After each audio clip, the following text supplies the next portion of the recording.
down? Like you can make it do that? Yeah. Welcome. We're here. I'm so glad we're back. I'm so glad you're here. I'm so glad it's not just me sitting here quietly while Bird while Bird says, "Why are you zoning out at me all the time?" That's what happened last week to bring you up to speed. I sat here and just sat. Where was Peter? Peter couldn't make it. He had lessons. Oh, Good morning, Bird. But yeah, so okay. okay, so Oh, Kurt. I've got a topic for us. I'm the most excited to talk with you because we haven't spoken with our voices since the last time we recorded, I don't think. And I'd like to get an update on how you're doing, but I've got a topic. Let me share what the topic is. The topic is, are we living in concepts instead of reality? Oh. But yeah, what's been going on, dude? How you been feeling? How's your, bring us give us let me know how it's going. I've been making steady progress, I would say, in my current endeavor, which is to finally and intentionally tackle the chronic stress and tension I've been living under for the past like 8 years since I got sober. Um, but it's been, yeah, things are going well. I'm learning a lot about my mind and body. Um, and it's funny, I'm learning basic stuff about how the mind and body work and how they work together. And the whole time I'm just like, how did I not know any of this? How we spent hundreds of thousands of dollars on therapists, psychologists, treatment centers, dual diagnosis, inpatient, like everything. And it's like I'm hearing like all of this basic stuff for the first time. And like maybe they were telling me, they were telling me a whole lot, and Who's you they? know, all these professionals that were trying to help me. Um,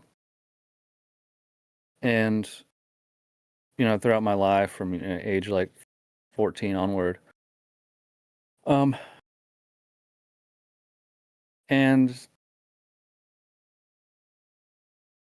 I don't want to say the problem is I didn't have the ability to listen, um, although that's part of it, but that's also due in part to the fact that the people telling me how to get better hadn't actually been in my position and gotten better in the first place. Um, so it's like uh, it's hard for me to really like take life advice from someone who doesn't, they read it in a book or some shit, even though they mean well. Um, really makes you wonder, like, why do you even have this job? Why, and why do you think what you're doing is going to help me Who are you when you don't referring actually to? have it? The, the numerous professionals I was in front of, whether or not I was like a private psychologist or someone at an inpatient facility or Oh, your whole treatment. life. Yeah, my whole life. I said from age 14 onward. Yeah. But what about the last couple weeks? What have you been learning? You said the mind body connection? Yeah, well, how they work together, and like I've been doing these somatic exercises that I found from this person on YouTube that I really like, where there's these like very simple, super simple, like, movements, or really they're just like movements or small massages or whatever that like intentionally work with how the nervous system is wired to kind of redirect or re-regulate how it's functioning. So it's like actually working with the nervous system to kind of um, put it on a different track. It's very simple. It doesn't involve any mental stuff. So it's this body piece that I've never been exposed to. Um, although, there's different types. There's like dance therapy and stuff, but that would work with the same principle. There's just the body's supposed to move in certain ways, and when it doesn't, it gets locked up. Like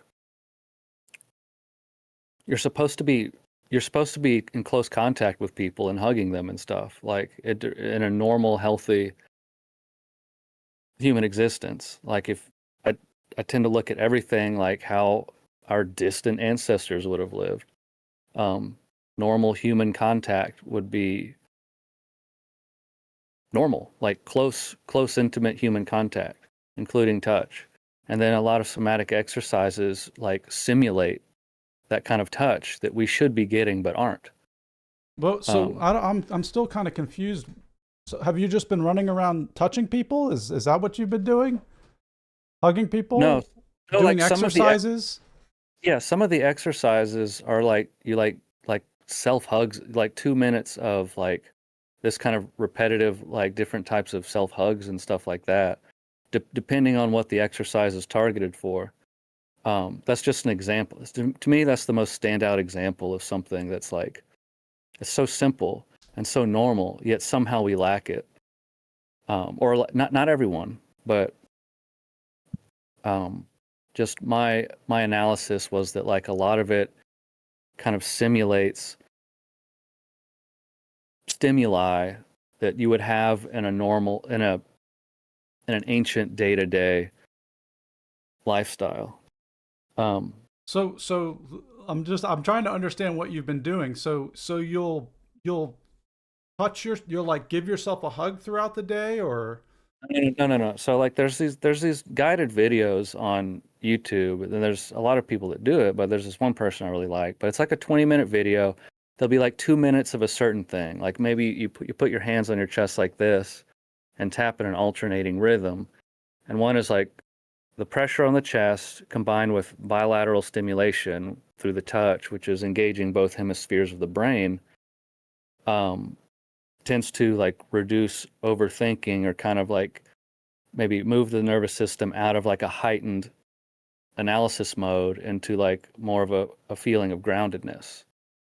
So it's like a super simple exercise. And you do it for like 2 minutes and then rest for like 30 seconds. At least in the way I've been exposed to it. Like I don't know, maybe that's just this one person made it up or whatever, but it's like super simple shit like that. I'm like, wait a second, no one ever taught me a simple coping skill like that. do you And do that's it the do you just do it when you feel like it or do you do it like just as like no, part of I a routine? maybe like once or twice a day I'll go through one of these different routines. I'll just watch the video and there's like nice music playing in the background, so it's kind of like a meditation. Also, I just pay attention to what the person's saying and do the thing. I don't run around doing it, but it's like a couple times a day, and then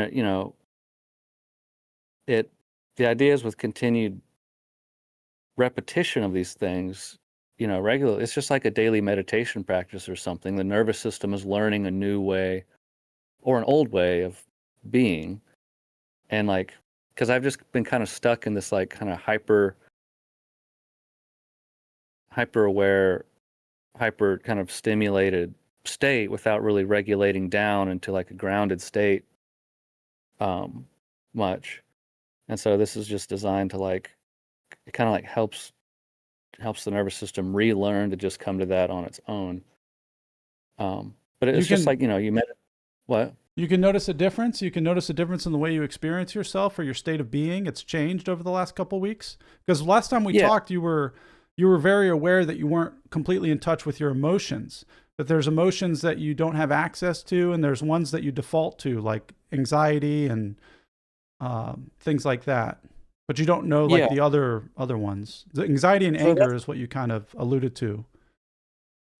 I consider, I mean, it's related, but like that's kind of a different practice for me. The somatic piece is just like it's like before, like my only way of tackling any of this stuff was through the only tools I'd been introduced to were thought based, and CBT is like that. It's like um, CBT is like working with thought patterns to like change them or redirect them in order to affect a change in one state of being. Which, um, I mean, I think in AA, like inventory is a form of CBT. Honestly, it's just like a primitive whole AA program is a primitive understanding of psychology couched in spiritual terms because they didn't understand much about how the mind works at that point, in my opinion. But it doesn't mean it's not effective, but it can be more effective if we kind of move out of this rigid understanding of the program. But the emotional piece is different, although there's somatic exercises that are designed to like process emotion too. So like I'll do those sometimes. And that can help access stuff that's otherwise hard to access, I guess. But yeah, like there's less tension overall, and that's kind of the point, is that just like my body has just been falling apart in weird ways through just like chronic sustained muscle tension essentially, for years and years. And so like it's kind of like the simple root cause at the bottom of a lot of complex issues I'm learning is really just sustained abnormal amounts of tension that isn't allowed to fully release much, if ever. And you're So seeing there's not. Go ahead. you're seeing this in you, and so you've got this new practice, these videos that you're watching. Are you still looking at the home movies and like your life and being in these emotional states? Yeah, I mean it's like the emotional, um, states from those are like short-lived. It's like I processed a lot of that, and like I've kind of like stepped away. The next thing I'm going to do is kind of cut and edit some videos together because my friend group from that time is heavily featured in most of the stuff. Like there's for my friend's like birthday in 5th or 6th grade, uh, maybe 6th grade, they we his family rented like a limousine for us. Grade birthday party with all your friends, like 28 years ago or whatever. Do you want to watch it? Hell yeah. Or maybe not. Maybe like hell no. I don't know. But yeah, I feel like I don't really want to like. Sure, there's more levels of like emotions to process there, but I'm kind of like, I'm good on that right now. Just um, I don't necessarily want to like dive into any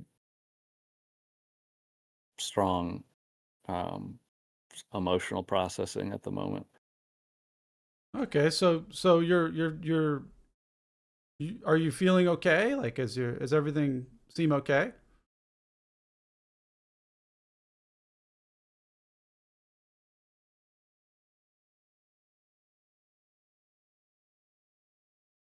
Yeah, I mean, I never know how to answer that question. Like, yeah, things are okay. I like the direction things are moving in. I um, feel like I'm actually like taking care of a bunch of stuff that has been left uncared for, unaddressed. And I definitely feel better overall than I did a few weeks or months ago. Um, and I keep learning new stuff. It's like kind of the next, like, my experience with life is if I don't, if I'm not trying to force it or direct it, like the next piece kind of reveals itself when it's time to move to the next piece or whatever. So like there's a continual unlocking of kind of a next level or a next uh, part of the path to walk. So there's consistent revelation there. So it's just like any, I mean,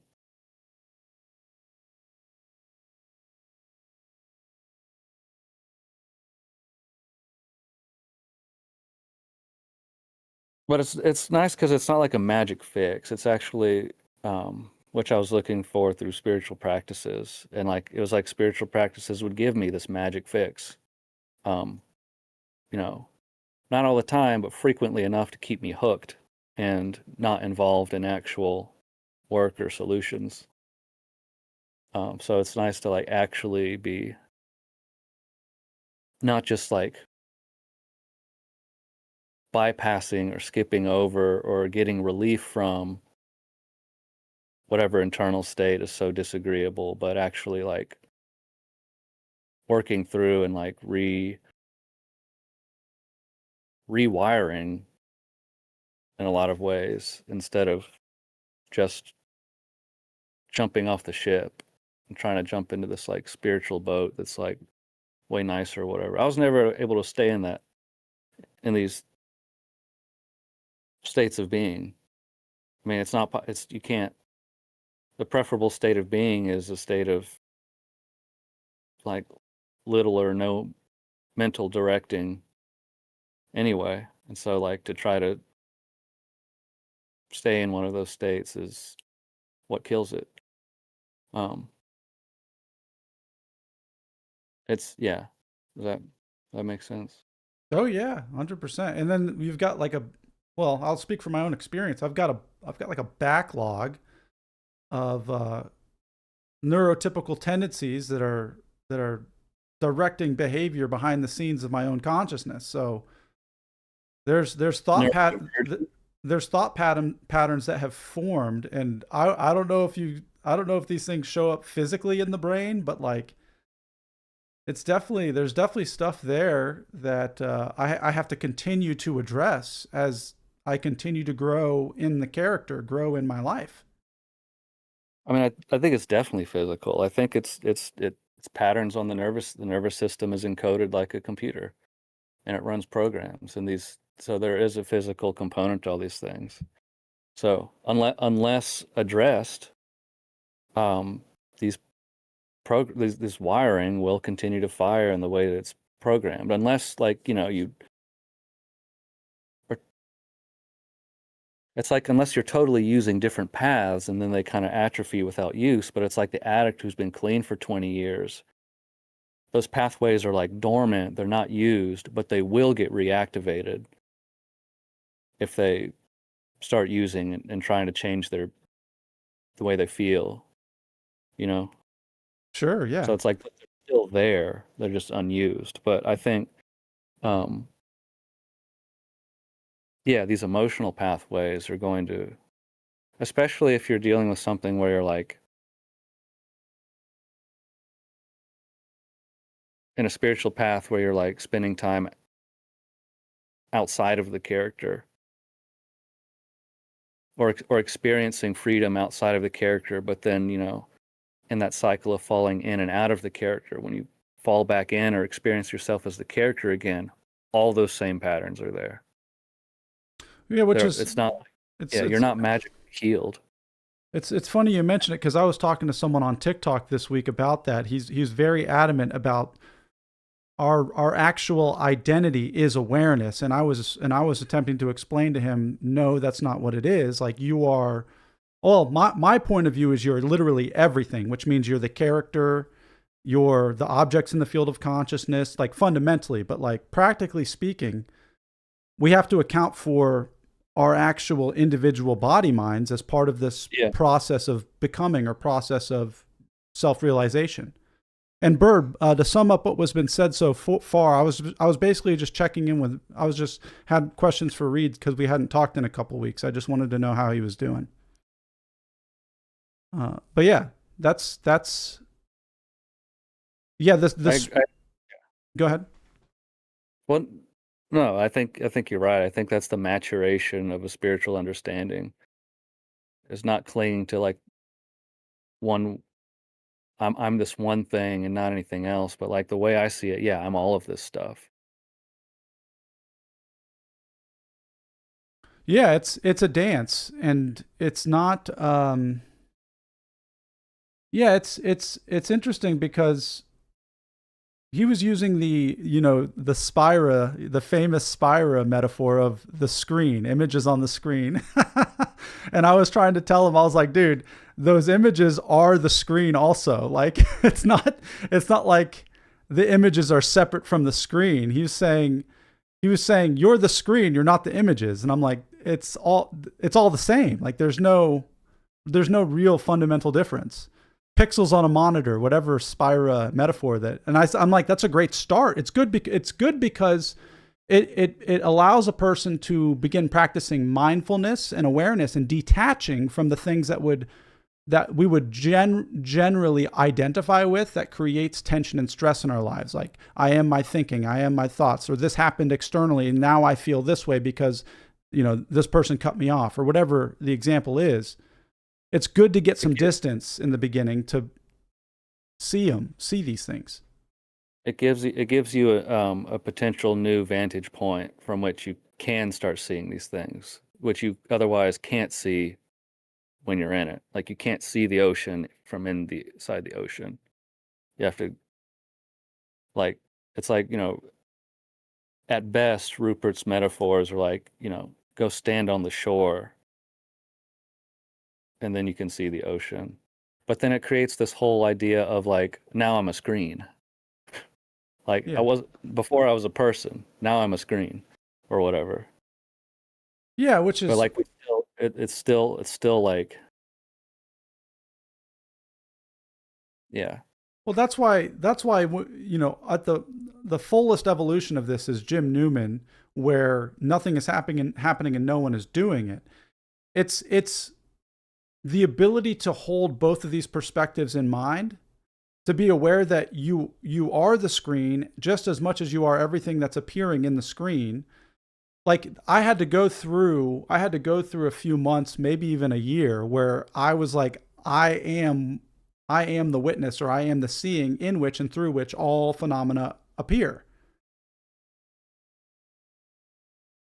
And then it's just, there's paths. It's like you grow into and grow out of different stages of this process.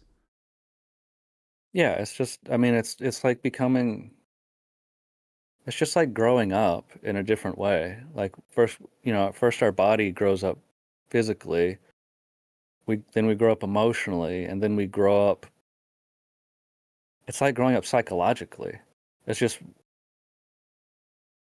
we're recognizing we're identifying less and less as out there and more as part of us. I don't know if I actually want to say it that way. Um, but it's like, I don't know, like the elementary or the kind of primitive understanding is like, is the separate.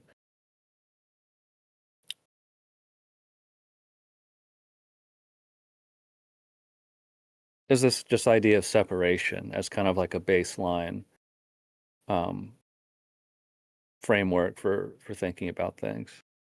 Yeah, and it's Um, yeah. I think people can circumvent that by creating an idea of God in their lives, because that image, I call it an anthropomorphic image that has been Anthropomorphic. anthropomorphic, but it's not an And animal.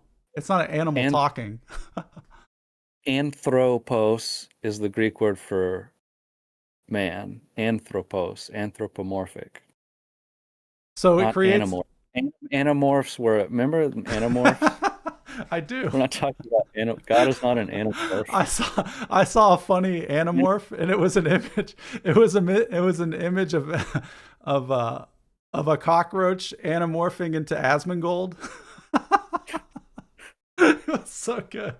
In his desk area with all the disgusting disarray he lives in. But yeah, you could circumvent it by this personal relationship with this God thing, and then but that emboldens the ego. That emboldens the sense of me as being somehow apart from the world. But I've got this special friend that is doing things and showing me things to help me. Well, yeah, Gr- let's make the distinction. That's only in like a misunderstanding of God and one's role or relationship to God. Like, I think that's of like a very, primitive, elementary, immature spiritual understanding as far as that goes. So like, that is not the point, nor I mean, Isn't it what you do though? Like, I remember you telling Ines, like, you pray and you talk to the thing. well, I don't think what you described is my experience. Like, I'm not like, say, like, think about like, there's tons of Christian mystics that aren't what you describe. I mean, that's not like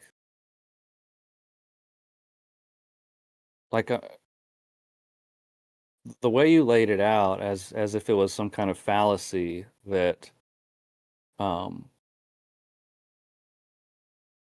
what you described as someone like erroneously believing that they're special and something is doing something especially for them Yeah, yeah, yeah. That's what I said. as a privileged member of a particular group. No, no, just as a person, as an individual on the planet, that the God idea is created specifically for you, for the person that's creating that relationship with this unknowable force that they're Yeah, calling God. yeah, I'm no, I'm saying I'm it not. emboldens the person, it emboldens the ego.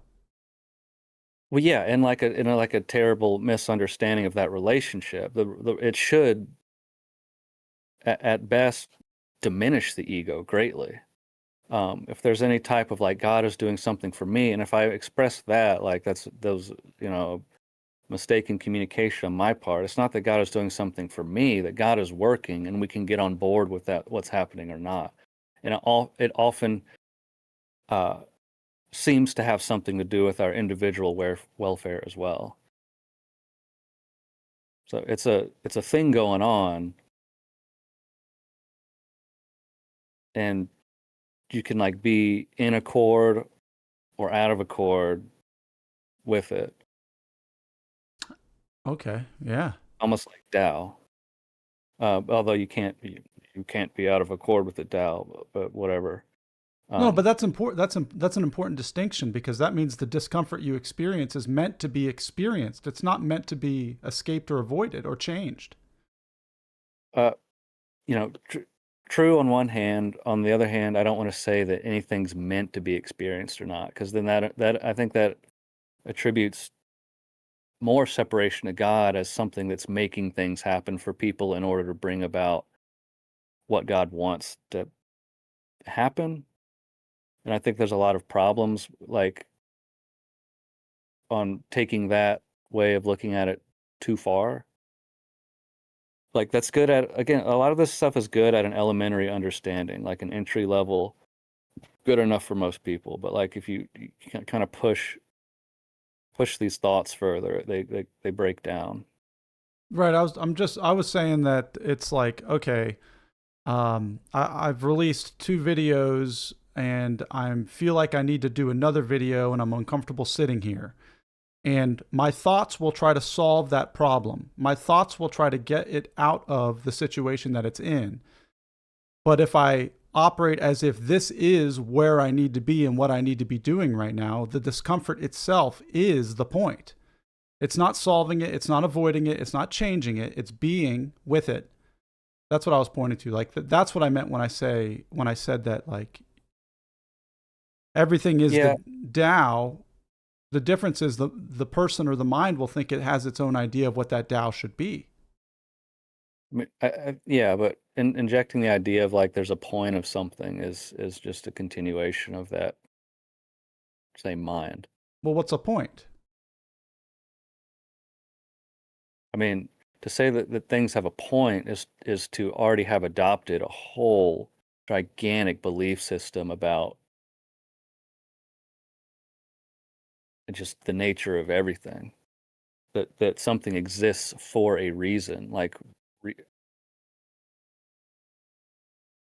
it's I've tried to work this out before. It's circular logic to say like things have a reason. Well, then you have to already like believe in reasons to say something has a reason. But But you yet, just described this godhead figure that seems to know, if we're along the lines of it, seems to know what's in our best interests. and what I said is like if it's good for an entry level way of communicating some basic ideas, but that really breaks down. You can't push that very far. Like you start questioning that, it really doesn't. I think it really falls apart very fast. It's not a the best way I know how to describe it that I always come back to um, is that life knows how to live. Um, for like a way of describing it that maybe carries a little further. Um, I don't have to figure out what I'm supposed to do or what I should, like, life knows how to live. It'll show you, like, as a choosing individual, life will show up and show you the next thing to do when it's time to do it. Just take the action. But then again, we're implying that there's something that's supposed to happen. Yeah, it's contradictory. But yeah, so we can say there's something that's supposed to happen, but we also have to get rid of our ideas about what it means for something that's supposed to happen. I guess my vantage point is there's nothing that's supposed to happen, and life itself is an unknowing expression of whatever this is. That the point of it is, when I say the point, I truly mean like now, now, now, now, now, now. The point is to, like, I guess Ram Dass it, be here now. Don't change here now. Don't go there now. But like here, this is where everything is. It's never anywhere else. So when I Well, say, that's the, what I mean when I say the point is, I mean, it's like singularity is expressing itself as this right now. But like the mind will the mind, this is, kind of the the theme of what I kind of wanted to talk about. The mind will instantly conceptualize this. And it will do it. It's like always doing it. And that's okay too. I'm just saying that's like, I think that's what creates some dissonance and discord. well, yeah, it's like in the way you were describing God, um, that kind of stuff seeps. Well, it's the conceptualizing mind seeps into real spiritual, divine, religious experience and hijacks it. Would you say that what I just described is a religious or a spiritual experience, just being here now? No, on the topic of God, as you were kind of explaining it, I was referring more to that. Being here now. So, like, to be here now, to say the point is to be here now implies, to say something has a point implies an intended or desired effect. So, the point is to be here now. I think it implies in order that, or so that, or because. Okay, then But it's just a miscommunication with language. That's not what I was saying. I was I just know, saying that this is what's happening. Like yeah, there's no point to it in the sense that you're describing. I'm just saying that to arrive or to be here now, given the context of what we were just discussing about how the mind can entangle itself and create systems of itself and conceptualizations that separate itself from the totality of being or expression, which when I say the point, I mean like now, it's just what's happening. So like whatever this is expressing itself, but the mind is going to, the mind and the ego is trying, and I notice this in my own life all the time, it's trying to figure out a way for itself. so really the only, so that to talk about being here now, like, is already, and you know this, I mean, we're already in that conceptualizing mind, because the only difference, and this is, I think this is true for non-dual awareness or whatever, like this kind of the ultimate realization to in some sense is that, like, the only difference about being here now or not seemingly would be whether or not the mind is actively trying to do something other than exist here now. That's the only thing that changes. You don't change. No, there's no change that takes place. It's like the mind is operating in a certain way or it's not. Or it's There's like a operate process. What? or it's doing what it's doing, but it's just like leaves falling from a tree. It doesn't make a difference. Well, there's a process running that's clinging, grabbing, and clinging or grabbing, or that process is not running. Oh, okay. I see what you're saying. That's, you think In that's a either process? That's an automatic process, I think. And in either case, we're already here now. What is already is. It's not like it wasn't before and now it is. It's not like before there was somewhere else, but now there's only here. The nature of you, this, us, does not shift. Only an interior mental process shifts. Oh. Yeah, so okay. Sounds good to me. So it's like it's just working it out, I guess. It's all I think it's all the mind working itself out. The mind has falsely identified pieces of itself as external entities, and it's a process of the mind recognizing that those pieces of itself are actually itself. So how's it going with your activities, with your music, with your YouTube stuff? Um, You, I'm not taking on any kind of pressure to do anything right now, which like the YouTube channel, it was like, yeah, I had this um the planning character had great the planning side of me had a great, plan for how we're going to thrive this year.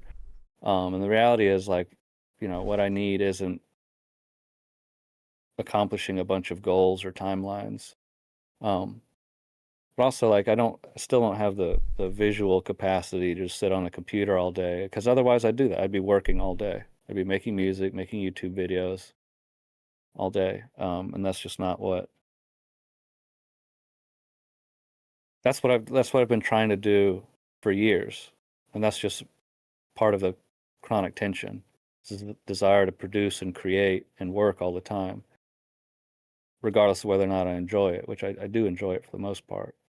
But it's a continuation of this kind of unregulated, hyper aroused nervous system state. I did release that song the other week, and I started working on another one. And I think if I do anything this year, I'm not setting any goals for myself this year other than no, I'm not setting any goals. Um, I don't need to. Um, the work is the stuff I'm doing with therapy and really just trying to exist in a different way, not just intentionally, but naturally as the result of reconditioning the nervous system in a lot of ways. so we Uh, flipped. So you're where I've always been, and I'm where you were well, always pushing me to be. no, We I'm there flipped. as I'm there just as a matter of necessity. Like, So was I. yeah, but whatever. The way I was operating just isn't sustainable right now. Um, but I think in the future it's like when I'm making music, I don't want it to be, because my productive side will try to produce songs, but like there's a level of creativity to the stuff I used to make that I really appreciate, and it can't be achieved if my goal is to get something mixed well and released. There has to be no goal other than an interest in playing with weird sounds, and then that's where my favorite stuff comes from. Then this producer side of me can come in, finish the song, and release it. A side of me that was never present before. I don't know, like during the drug period in my early life, um, there was like only this kind of aimless creative side. There wasn't really an ability to actually do work of any kind. But then it's like after I got sober, it flipped, where all I could do was like work and produce. And it was very hard to simply be free in a free form creative state without an intended goal or product. Um, so I'm trying to learn how to now marry or combine the two in a balanced way because they're both important. Both sides are important. Yeah, yeah. It's um, and interesting. So this guy I'm working with, this therapist, he works with something called internal family systems, IFS. And oddly enough, the point of it is to identify these different sides or pieces of ourselves, the voices, the language, and the things they're you know these different sides of us that take the driver's seat when we're not aware that it's not me. so that you can exist as the self, which in this system is kind of your base self, and you can see the pieces and what they're offering rather than be driven by the different pieces. So it's like a balanced approach to non-duality in a way, without taking it all the way to like any kind of conclusion about who you are, but um, yeah, I'm we get driven by these programs, and it's just, you know, learning to recognize and identify those programs easily so that we're not caught or sucked into the narrative by accident. I had an Which is interesting something you go ahead.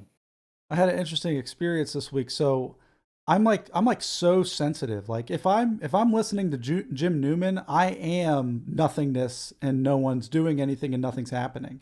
And if I'm listening to Sam Harris, you know, there is no self. I can plainly see there is no self to even find. Like I can go with lines of thought. And then when there's certain things that don't align with me, like I've been listening to a lot of religious debates with Christopher Hitchens, like atheism versus religion.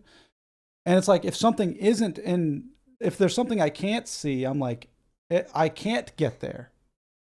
So anyway, so something interesting happened this week. I fell into a day of Tony Robbins where I was just all jacked up on Tony Robbins all day.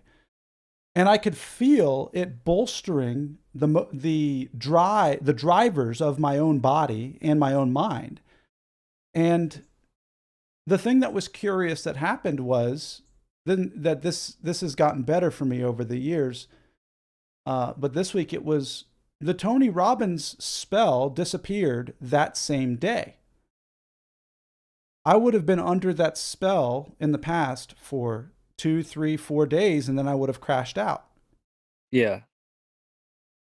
So what I'm really interested in this internal family systems thing because it's giving me a new way to look at stuff I'd already discovered, and like you're talking about, like I think with any kind of reflection or introspection, I think you're gonna realize a lot of this stuff anyway. But so the question is like, yeah, it's not about just saying, oh, that's not me and discarding it. It's like almost recognizing that all these different voices and drives and stuff, it's like a council of advisors. And you don't want them in the driver's seat, but they all serve a purpose. It's like, that's the other thing. These aren't just foreign enemies in my head that have to be obliterated. It's like, no, they're out of balance when they're driving the ship, but like they serve a purpose. What they're saying or suggesting or feeling is an attempt to help the organism. It's just like they can just really suck at helping. But it's like a panel of advisors. Like I can listen to this drive to create, but it doesn't have to itself drive me. Or I can listen to this part that's fearful and hear what it's saying, but I don't have to let it control me. And it won't. Like these things don't if you recognize them as not you. They don't have that power. Um, but so like I think the balance or the maturation is seeing these things and then taking what they have to offer rather than totally ignoring. Sure, or allowing them to allowing them. I guess it's like training. It sounds like it's like training, but you're training the muscle of discernment. You're training the awareness and the recognition of what it actually is without identifying with them, or allowing them to represent your character. It's like these are all. They're not. They're. I'm not going to say they're not. I'm trying to. I almost created a new word. I wanted to say they're not valuable, but they are valuable. But I didn't have a word to describe something that's valuable and not valuable at the same time. Well, they're valuable in context and moderation. It's just like caffeine's valuable, but not if you have 80 cups of coffee. And that's what happened. Like that kind of producer doer side of me is extremely valuable, but it kills me when that's the guy in the driver's seat. That creative side to me is extremely valuable, but I do absolutely nothing when that's the one in the driver's seat all day. Right, right, right, right, right. Like I wake up at 30 years old, or it's like, and there's a that addict side is tied into this kind of creative. I don't know, like Well, it's tough. Like just you tell me if your experience was the same as mine, but I when I got sober, it was life or death. So it was like this needs to be my life. Like meetings are the number one, 12 the step work is number one. I couldn't have different lines of thought or different modes of moving through or navigating the terrain of my life. It had to be yeah, it had to be that. And then it's reinforced by everyone around me. You're actually like you're held up in a lot of ways encouraged and supported with that mindset. And so yeah, it just becomes crystallized.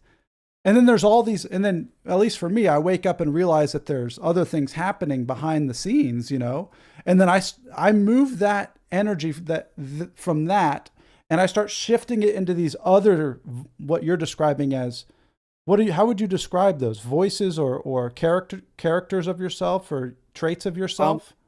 I think in this system they're referred to as just parts of yourself, and I mean, it's called internal family systems, so like fa- part of your internal family in a way, which is good because it doesn't label them as enemies. They're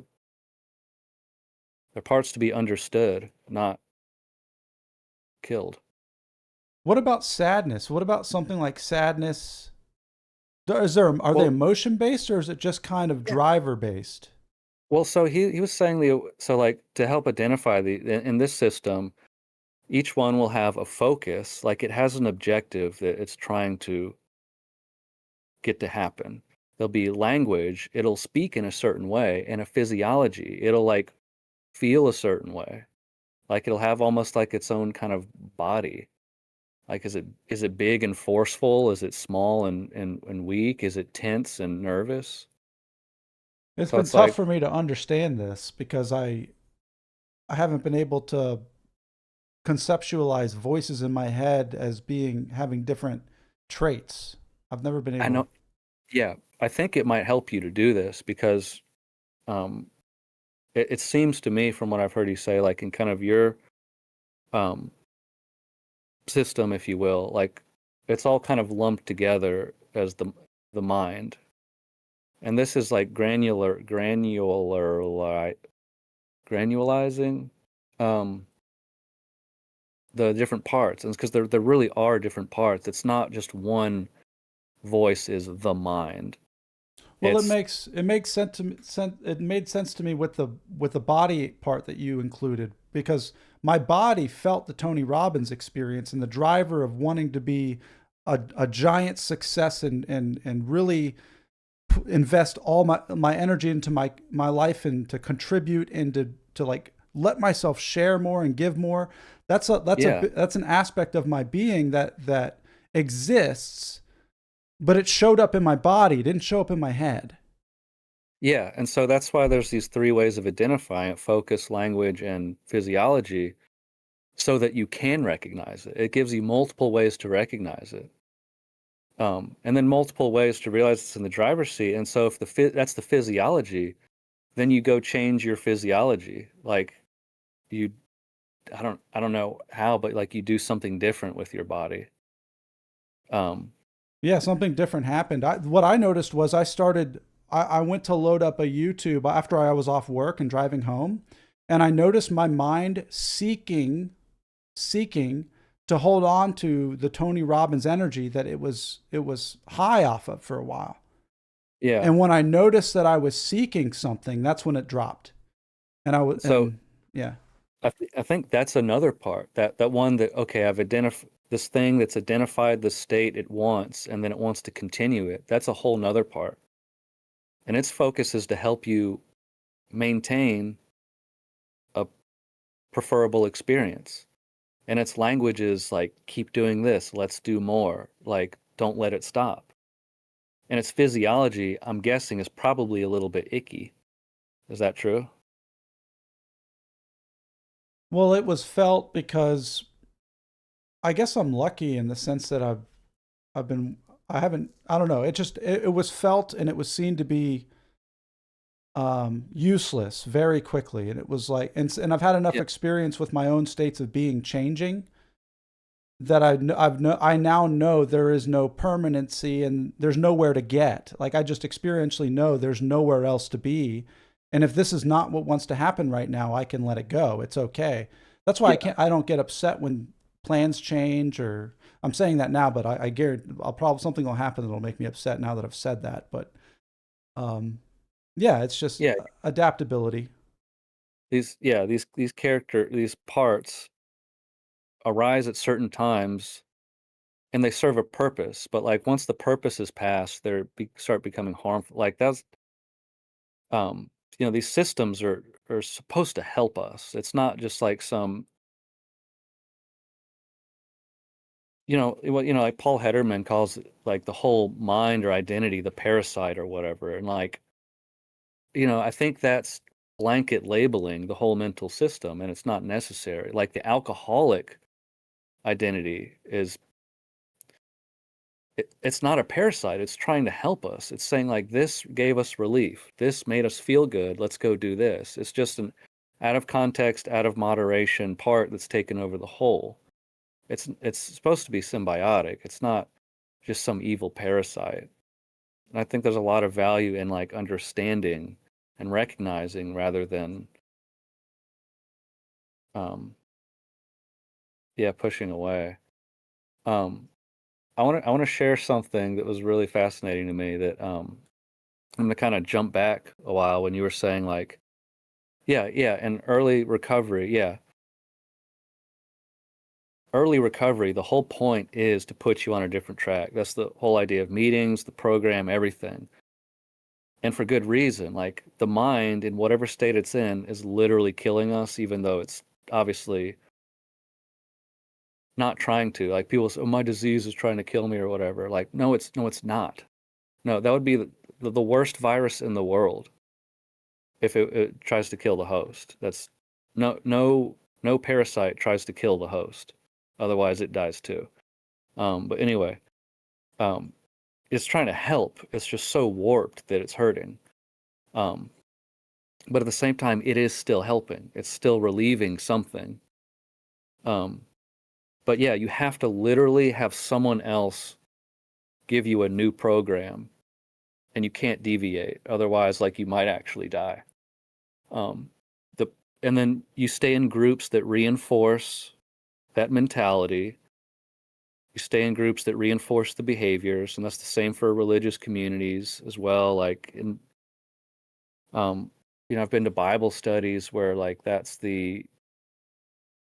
it's like the point of being there is to reinforce um, these belief systems, and like there's this, don't go out in the world. Make sure you hang out in groups that study the Bible and stuff. Um, But I was interested in studying the Bible because I want to know what it actually says, not how it confirms the doctrine I've been taught. But there's a lot of, I'd say most people are studying the Bible in order to confirm the doctrines they've been taught, not to actually hear plainly and objectively what it's saying and draw their own conclusions. Their point in being there is to reinforce the conclusions they were told are the correct ones. I was talking to this one guy who's very smart, and I'd been using ChatGPT to ask questions about the Bible too, because it's not coming from a particular sect. I can tell it to like answer me objectively, academically, whatever, um, and it would give me perspectives that I couldn't get from someone who's been trained from birth to be a particular type of Christian. But this guy was using ChatGPT to do some Bible research too, and I told him, yeah, I liked it because I could get like kind of more objective responses. And he said, um, he thought it was like weird he was kind of confused about my approach because he said he had actually told his chat GPT to respond as a particular type of believer from like an evangelical framework or whatever. So like he told it the belief system he wanted it to be confirmed and was researching through that lens. And I'm like, that's not a study at all. It blew my mind yeah, Hmm. like the intention was not to learn but to confirm and to reconfirm Well, under the guise of learning.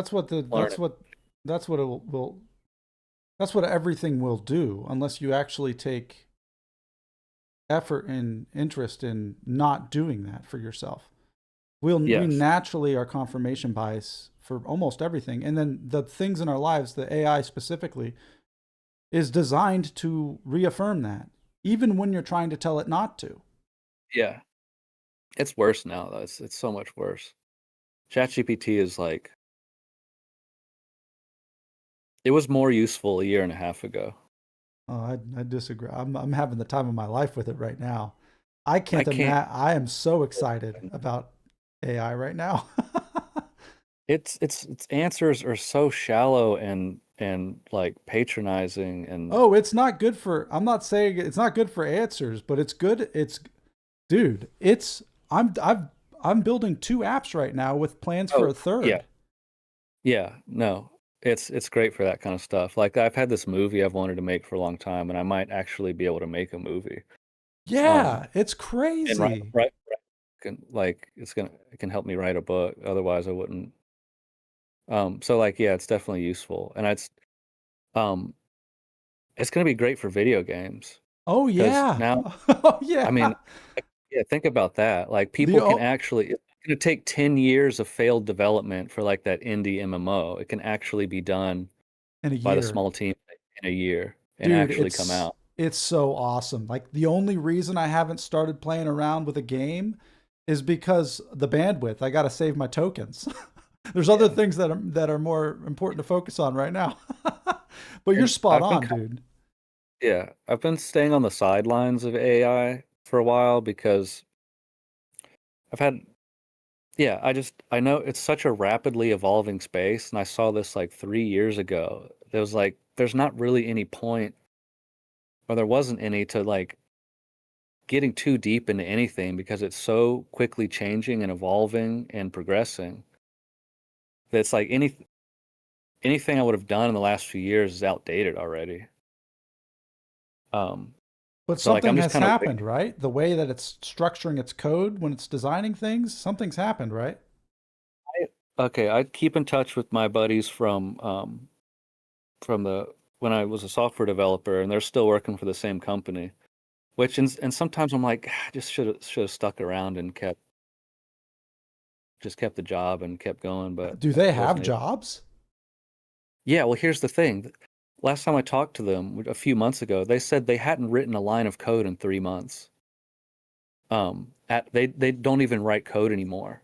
They use Claude Opus to do it. And as a result of that, they're questioning like, well, one guy was saying like, the part I loved about coding, we don't do anymore.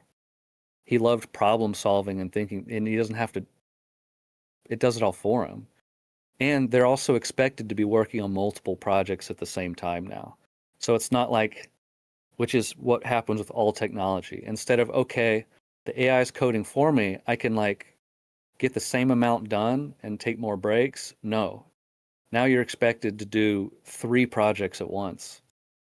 And I'm like, I don't want any part like, no. I don't want to do that and sit there and be a custodian for a robot that's writing code for me, doing 3 projects at the same time. I don't know. You just described my week and I'm having the best time ever. Yeah, I've got a video editing going on. I've got an AI generating an app over here. I'm at the yeah, but warehouse. it's for Like, you, and it's the things you want to create. yeah, that's Imagine true. doing that for someone else for projects that you're not even, where the interesting part was problem solving, but it doesn't even exist anymore. You're right. That would be tough. That would be really tough. Yeah. But at the same time, AI would be able to help me in all of the ways where I struggled. So like I'd probably be a better engineer overall. Um, I mean, the trick is, so you go in and make sure for the first 3 months you set the bar very low for your output, and people will just think that's how fast you work. Um, That's, you know what, the guys I work with at the warehouse have been saying that for generations. They're you always work like, just faster. take it easy, Yeah, relax. And I'm work always just faster. like, go, go, Get, go. like that's the same thing. The more I do around the house, the more there is to be done. The less I do, the less there seems to be that's needed, and Oof. things really don't fall apart. And I can't explain why. Because the amount when I'm in doing things mode, the amount I do around the house is enormous. It never ends. I'm like,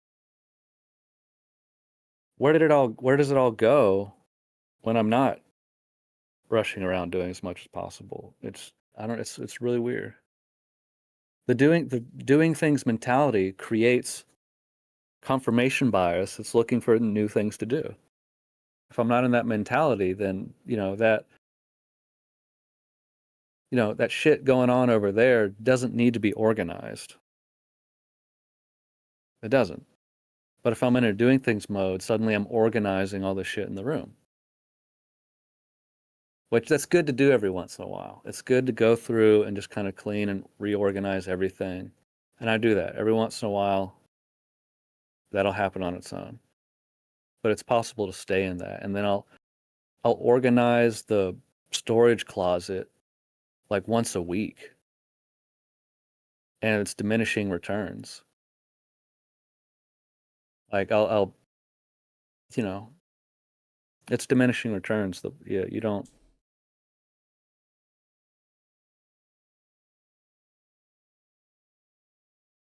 the dollar's diminishing returns. Quit your job and go camp on the beach. Well, we hit our time. We did it.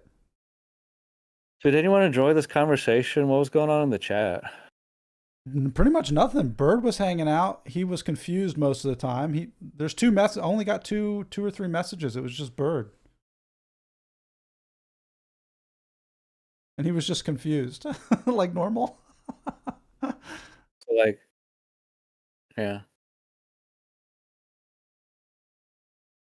we should go back to talking about nonsense philosophy and stuff. Seems to be more engaging.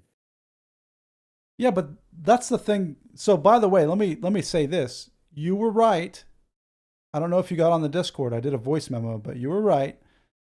I when you said, how do I frame this? So what I've discovered this week is, yes, I need to focus on a theme and stick to that theme. I can't go outside of the whatever theme I define for the channel is what it needs to be, and that's it. Along with that, though, and this is where you were wrong. That's where you were right. You're spot on about that. But the way I am, I can't do that because, like you were describing earlier, when you were saying, like, I get into the mode of I'm creating the music and I'm the producer now and I got to produce and this and that and this and that. I generate content, not content. I generate art. It's the script that I've had in my head that for the longest time has been part of that the art generating process is sharing it.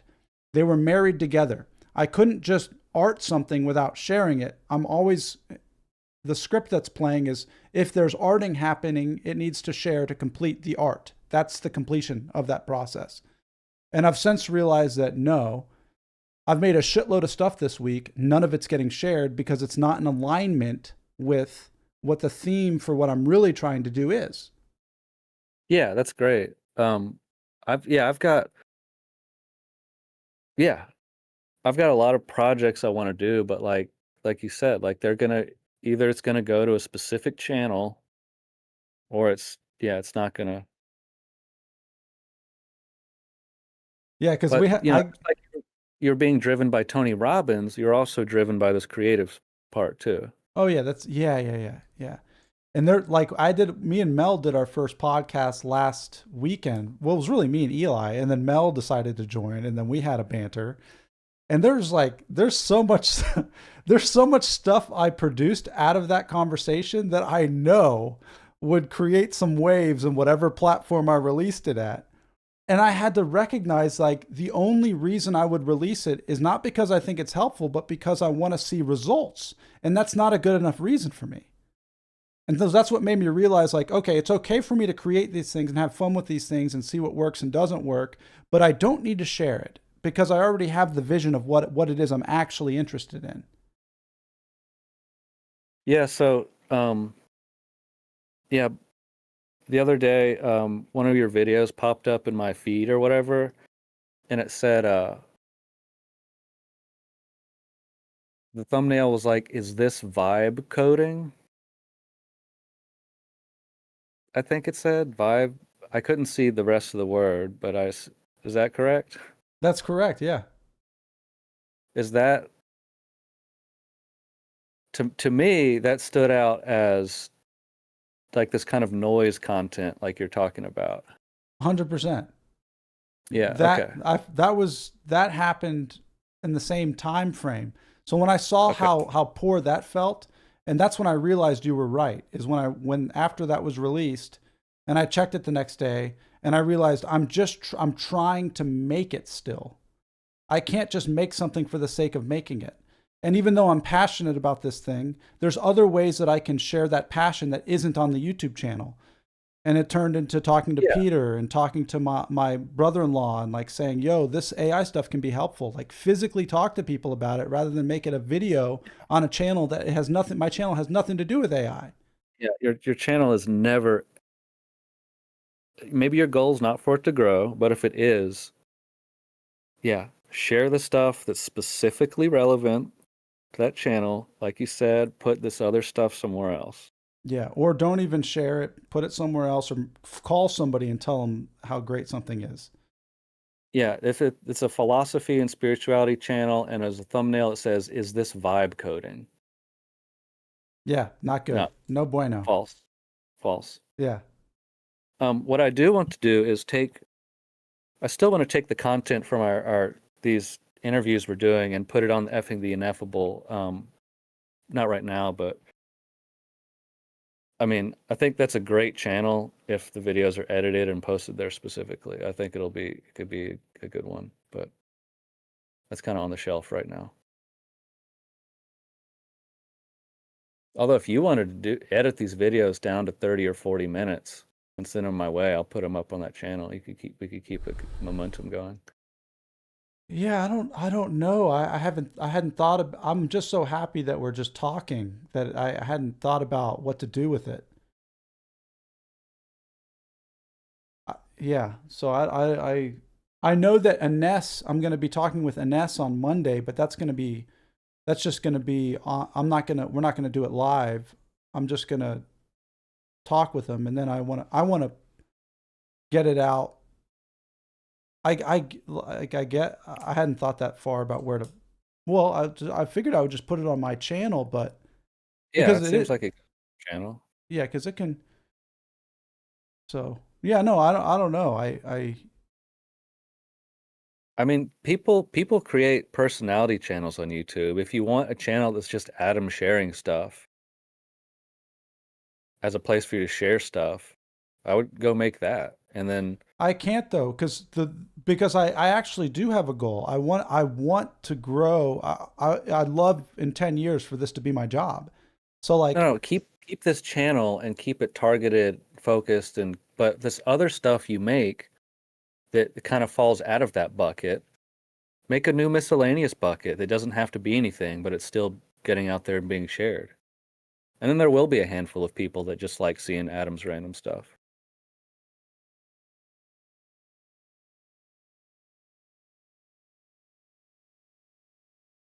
Like some people just like hearing what people are doing. And so like just have that Adam's creative bucket, you know. Yeah, it's also transient. I don't see the value in releasing things that aren't in alignment with what I'm actually interested in growing into. It's like I know I'm Well, not what I why are don't you doing the I don't want to be an online personality, but it comes with the territory. I want to share things that are helpful. I want to contribute things that could be helpful to ease. I want to help people not be so stressed and tense in their lives. But I don't have the answers of how to do that. But what I when I create things, I want to make sure it's something that could hopefully make someone's life a little better. My interest in video games and what I'm into in AI development, I just don't see that that's as being inherently valuable. I tried to I said I wanted that to be the purpose of the Effing the Ineffable channel we're doing, and I could not get you on board with that idea. What was the idea? That I wanted what we did to be somehow helpful to people, and that there would be some kind of helpful takeaway to everything we were doing. And you were just so resistant to that. Well, I can't create something with that mindset. What I'm describing is a core vision for the totality of my life and all aspects of my life. But I can't sit down at this camera to record something for the channel thinking I can help somebody. I You have don't to be. that's not how you do it. You don't like that's not how you would go about it. How would you go about it? Why is that how I don't know. Why do you have to know? Just if that's your kind of your interior motivation, why do you have to sit down and worry about how it manifests? Since when is that how it works? You If that's don't. your You interior don't. motivation, right. Yeah. So hold that as an interior motivation and then sit your ass down and do what we're gonna do. You have to like so accept so we're doing it. I don't know. um I don't understand. yeah, well you have to like instead of you can't resist the idea and it's not gonna happen, but you have to accept that idea and vision for the channel, and then that'll automatically shape how it comes out and how you work on it. Oh, But you I have to see. first yeah, you don't have to worry about like yeah. So let's like get on board with that vision, the rest will follow. Right, right, right. We can Yeah. still have our normal conversations, but they'll naturally move in a more practical way. Yeah. And you don't have to think about it because it's just been No. established. Yeah. Right. Imagine sitting down with a sponsee thinking about how you could like trying to figure out how you can help him every moment of the conversation. Mm.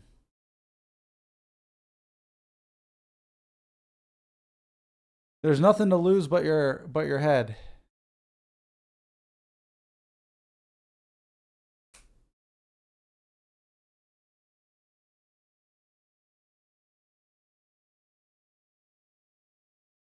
Okay, I'm gonna use the restroom. I'm gonna go into the bathroom and rest on the floor because it's the restroom. I'm going to. I don't know what I'm gonna do. I slept on the floor. I slept on the floor of a bathroom at a 24-hour laundromat one time when it was like freezing cold outside in Athens, Georgia, because I'd locked the keys in my car. It was a Jeep and there was no way to get into it, and I spent the last of my money on a Jaeger bomb. It was actually a $5 solid gold coin, $5 face value, and I bought a Jaeger bomb with it. And my phone was dead. My my grandpa has been giving us collectible coins and like the actual like secure, those like secure heavy plastic things. Yeah. My whole life from the age of 0 till 24. And Uh-huh. I used all those for cigarettes and dope snacks. Cracked them all open. Oh no. Yeah, that's how it goes. It is. They're not going to do any good in that plastic. Oh man, it's painful to think about sometimes. Not for me. I've still got I mean, I got shit. We carry stuff around thinking when it'll be one day, one day, one day. It's like, why don't we let's just put it all in the stock market and not think about anything. Why don't we just buy dope with it today? That too. That It's too. diff- Well, how is that different from putting it in the stock market and hoping it'll be something one day? Because I don't understand how to keeping track of material objects is ridiculous. It's impractical, and the returns on stuff like that are not good. It's hard to sell. It's actually a very impractical investment tool. Apparently, right now, cardboard in the form of Pokemon and collectible card games is like one of the best investments you could be in. Yeah, but that's so. It's hobbyist. It's a risk. I mean, that's a risk because they'll be, you know, they're not. There's not a steady increase in value for those things. It's like there's periods of time where they're very valuable, then they go back to near worthless. Yeah, it is tough. Like my Liliana of the Veil card, like that used to be worth $50.